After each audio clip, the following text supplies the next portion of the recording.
নমস্কার বন্ধুরা, আজ আমি নিয়ে এসেছি কচি নিমপাতা দিয়ে দারুণ একটি নিরামিষ রেসিপি। শীতের শেষ আর গরমের শুরু, আর এই সময় আমাদের শরীর ভালো রাখতে ও সুস্থ রাখতে বেশ কিছু সিজনাল ফুড খাওয়া কিন্তু খুবই জরুরি। আর তার মধ্যে একটা হলো নিমপাতা। তবে মুশকিল হলো এর তেঁতো ভাব। তবে আমি আজ যেভাবে রান্না করব, এভাবে রান্না করলে এর তেঁতো ভাবটা অনেকটাই কমে যাবে, আর ছোট থেকে বড় সকলেই একদম চেয়ে চেয়ে খাবে। প্রথমেই আমি এখানে কিছু সবজি কেটে নিয়েছি, তো সেগুলো একে একে দেখে নেওয়া যাক। এখানে প্রায় 4-5টার মতো সজনে ডাঁটাকে দেখুন প্রায় 2 গাঁট অর্থাৎ প্রায় 1.5 ইঞ্চি মতো লম্বা রেখে কেটে নিয়েছি। এবার এখানে নিয়েছি বেগুন। একটা বেশ বড় সাইজের বেগুনকে আমি এইরকম লম্বা লম্বা করে কেটে নিয়েছি। আর এই রান্নাতে কিন্তু বেগুনের পরিমাণটা একটু বেশি দিলে খেতে বেশি ভালো লাগে। এবার এখানে নিয়েছি কাঁচকলা। এখানে একটা কাঁচকলা নিয়েছি, আর কাঁচকলাটাকেও দেখুন লম্বা মতো করেই কেটে নিয়েছি। এবার এখানে নিয়েছি আলু। এখানে আমি 2টো মিডিয়াম সাইজের আলুকে লম্বা মতো করেই কেটে নিয়েছি। সমস্ত সবজিগুলোকে কিন্তু আমি একই রকমভাবেই কেটে নিয়েছি। আর আপনারা এখানে সবজির পরিমাণটা কিন্তু আপনাদের পছন্দ মতো কম বা বেশি করে নিতে পারেন। এবার এই রান্নার প্রধান উপকরণ কচি নিমপাতা নিয়ে নিয়েছি। আর এখানে কিন্তু আমি সমস্ত সবজি কেটে ভালোভাবে ধুয়ে নিয়েছি। এবার আমি চলে যাচ্ছি মূল রান্নায়। তো গ্যাস অন করে কড়াই বসিয়ে আমি এখানে দিয়ে দিলাম প্রথমে অল্প একটু সর্ষের তেল, প্রায় 2 চামচ মতো। তেল ভালোভাবে গরম হয়ে আসলে এবার এর মধ্যে কেটে ধুয়ে রাখা বেগুনগুলো দিয়ে দিচ্ছি।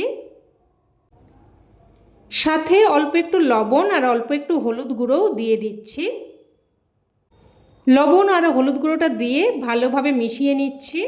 এবার একটা ঢাকনা দিয়ে দিয়ে মিডিয়াম ফ্লেমে বেগুনগুলোকে ভেজে নেব। তো ঢাকনা দিয়ে দিয়ে প্রায় 2 থেকে 3 মিনিট মতো বেগুনগুলোকে ভেজে নিয়েছি।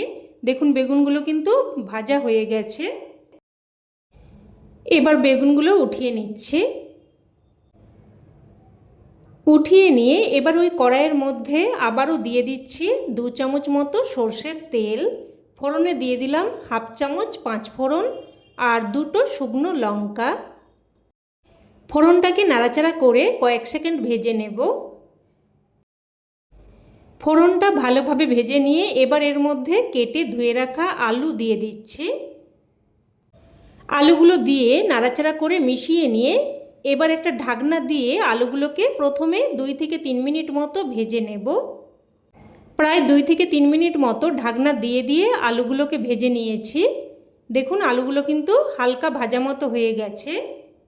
আলুগুলো একটু ভাজা হয়ে গেলে তারপর আমি বাকি সবজিগুলো দিয়ে দিচ্ছি। যেহেতু আলু সেদ্ধ হতে বেশি সময় লাগে, তাই আলুগুলো একটু ভেজে নিয়ে তারপরে কিন্তু বাকি সবজিগুলো দিতে হবে। তো এবার এর মধ্যে আমি স্বাদ অনুযায়ী লবণ আর অল্প একটু হলুদ গুঁড়ো দিয়ে দিয়েছি। আর রান্নার সমস্ত লবণটা কিন্তু আমি একেবারেই দিয়ে দিয়েছি। তো সব কিছু নাড়াচাড়া করে মিশিয়ে নিয়ে এবার আবারও একটা ঢাকনা দিয়ে সবজিগুলোকে প্রায় 2 থেকে 3 মিনিট মতো ভেজে নিলাম। দেখুন সমস্ত সবজি কিন্তু হালকা ভাজা মতো হয়েছে, আমি কিন্তু একেবারেই খুব বেশি ভাজিনি। এবার এখানে দিয়ে দিচ্ছি আদা আর কাঁচা লঙ্কার পেস্ট। এখানে আমি 1/2 ইঞ্চি মতো আদা আর 2টো কাঁচা লঙ্কাকে পেস্ট করে দিয়েছি। আর এই রান্নাতে কিন্তু খুব বেশি ঝাল ভালো লাগবে না, তবে আপনারা আপনাদের স্বাদ অনুযায়ী লবণ ঝাল এগুলো দিয়ে দেবেন। আর মশলার বাটি ধুয়ে আমি অল্প একটু জলও দিয়ে দিয়েছি। এবার এখানে দিয়ে দিলাম 1/2 চামচ মতো জিরের গুঁড়ো আর 1/2 চামচের থেকেও একটু কম করে প্রায় 1/3 চামচ মতো ধনের গুঁড়ো, হলুদ গুঁড়ো আর অল্প একটু লঙ্কার গুঁড়োও দিয়ে দিলাম। আর বন্ধুরা, অনেকেই তেঁতো রান্নাতে একদমই ঝাল খান না, তবে আমাদের বাড়িতে কিন্তু অল্প একটু ঝাল দিয়ে রান্না করা হয়। আর আপনারাও এইভাবে একবার বানিয়ে দেখতে পারেন, খেতে কিন্তু বেশ ভালো লাগে। তো সব কিছু মিশিয়ে নিয়ে এবার একটা ঢাকনা দিয়ে দিয়ে মশলাটাকে দেখুন বেশ ভালোভাবে কষিয়ে নিয়েছি। দেখুন মশলা থেকে একদম তেল সেপারেট হয়ে গেছে। এবার এখানে দিয়ে দিচ্ছি 1 বাটি মতো গরম জল। জলটা দিয়ে ভালোভাবে মিশিয়ে নিয়ে এবার ঝোলটাকে ফুটতে দেব। ঝোল ফুটে আসলে এবার গ্যাসের ফ্লেমটাকে মিডিয়ামে করে দিয়ে একটা ঢাকনা দিয়ে প্রায় কিন্তু 5 থেকে 6 মিনিট মতো রান্না করে নেব। আর এই সময় আমি নিম পাতাগুলো রেডি করে নেব। তো এখানে দেখুন আমি কিন্তু বেশ কিছু কচি নিম পাতা নিয়ে নিয়েছি। আর নিম পাতা যত কচি হবে তেঁতোটাও কিন্তু ততটাই কম লাগবে আর ফ্লেভারটাও কিন্তু ততটাই বেশি লাগবে। তো সমস্ত পাতাগুলো রেডি করে নিয়েছি, আর যে পাতাগুলো একটু বড় সেগুলো আমি দুটুকরো করে দিচ্ছি। আর পাতাগুলোকে কিন্তু আমি আগেই ভালোভাবে ধুয়ে নিয়েছি। এবার এদিকে কিন্তু প্রায় 4 থেকে 5 মিনিট মতো রান্না করে নিয়ে ঢাকনা তুলে নিলাম। আর দেখে নেব এবার সমস্ত সবজি ভালোভাবে সেদ্ধ হয়েছে কিনা। দেখুন আলু, কাঁচকলা সমস্ত কিছুই কিন্তু ভালোভাবে সেদ্ধ হয়ে গেছে। এবার এর মধ্যে ভেজে রাখা বেগুনগুলো দিয়ে দিলাম। বেগুনগুলো দিয়ে হালকা করে নাড়াচাড়া করে মিশিয়ে নিলাম। মিশিয়ে নিয়ে একটা ঢাকনা দিয়ে আবারও কিন্তু 2 থেকে 3 মিনিট মতো রান্না হতে দেব, যাতে করে বেগুনগুলো ঝোলের সাথে খুব ভালোভাবে মিশে যায়। এবার অন্য দিকের গ্যাস ওভেনে আমি একটা তড়কা প্যান বসিয়ে দিয়ে দিলাম 1 চামচ মতো সর্ষের তেল। তেলটাকে ভালোভাবে গরম করে নিয়ে এবার ধুয়ে রাখা নিম পাতাগুলো দিয়ে দিলাম। এবার অনবরত নাড়াচাড়া করে পাতাগুলোকে দেখুন ভালোভাবে ভেজে নিয়েছি। এবার এদিকে প্রায় 2 থেকে 3 মিনিট মতো ঢাকনা দিয়ে রান্না করে নিয়েছি। আর দেখুন বেগুনগুলোও কিন্তু ঝোলের সাথে বেশ ভালোভাবে মিশে গেছে।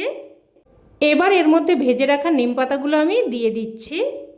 অনেকেই নিম ঝোল রান্নার ক্ষেত্রে একটা ভুল করেন, কড়াইতে প্রথমে নিম পাতা ভেজে নিয়ে তারপর সেই কড়াইতেই কিন্তু ঝোলটা রান্না করেন। আর সেই ক্ষেত্রে কিন্তু ঝোলটা বেশি পরিমাণে তেঁতো হয়ে যায় আর ফ্লেভারটাও কিন্তু অতটা পাওয়া যায় না। পাতাগুলো দিয়ে মিশিয়ে নিয়ে আবারও কিন্তু 2 মিনিট মতো ফুটিয়ে নিচ্ছি। 2 মিনিট মতো ফুটিয়ে নিয়ে এবার এর মধ্যে অল্প একটু চিনি দিয়ে দিলাম। অল্প একটু মিষ্টি দিয়ে দিলে স্বাদটা সুন্দরভাবে ব্যালেন্স হবে আর খেতেও কিন্তু খুবই ভালো লাগবে। তো চিনিটা দিয়ে মিশিয়ে নিয়ে এবার গ্যাসের ফ্লেম বন্ধ করে দিচ্ছি। আর রান্না কিন্তু এখন একদম তৈরি। এবার এটা গরমাগরম ভাতের সাথে পরিবেশন করুন, খেতে কিন্তু এক কথায় অসাধারণ লাগে। অবশ্যই এইভাবে এই টিপস ফলো করে রান্নাটা করে দেখুন। আর আশা করছি খেয়ে আপনাদেরও খুবই ভালো লাগবে। তো রেসিপি কেমন লাগলো অবশ্যই কমেন্টে জানাবেন। আর ভালো লেগে থাকলে লাইক শেয়ার করতে যেন ভুলবেন না। আর চ্যানেলের নতুন বন্ধু হয়ে থাকলে চ্যানেলটি অবশ্যই করে সাবস্ক্রাইব করে নেবেন। তো আজ এই অবধি, আবারও অন্য কোনো রেসিপিতে দেখা হবে। ততক্ষণে সকলে ভালো থাকবেন, সুস্থ থাকবেন আর সকলকে ধন্যবাদ।